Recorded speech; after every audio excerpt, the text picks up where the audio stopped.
Making sense of percentages, from shopping sales to sports stats. Hello, English learners. Today, we're going to tackle an essential topic: percentages. But we're not just going to learn about percentages as mere numbers. We're going to explore how we use percentages in our everyday life. From shopping sales to school grades and even in sports statistics, percentages are everywhere. Have you ever gone shopping and seen a sign that says, 50% off? This is an application of percentages in our everyday life. The phrase, 50% off, means that the price of an item has been reduced by half. If an item was originally $100, a 50% discount would mean you now pay $50.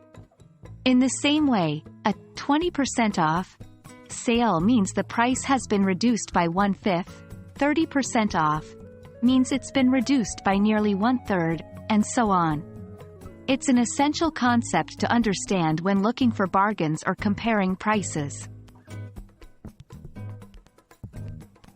In many education systems, grades are given as percentages. For instance, if you get 85 out of 100 in an exam, your percentage score is 85%.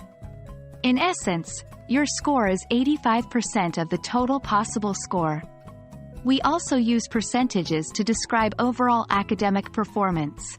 If a student consistently scores around 90% on their tests and assignments, we might say they are an A grade or top-tier student. Sports fans will be familiar with percentages. They're used in almost every sport to quantify performance. For example, in basketball, there's a statistic called free throw percentage. If a player makes 9 free throws out of 10 attempts, their free throw percentage is 90%. Similarly, in baseball, a player's batting average is often expressed as a percentage.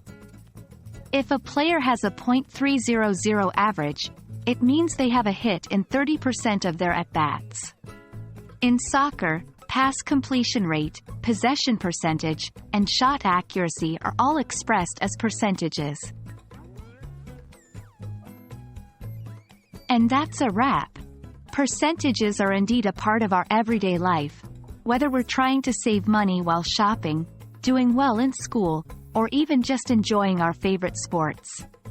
I hope this video has helped you understand percentages better and improve your English language skills. Keep practicing, keep learning, and as always, have fun on your journey of language discovery.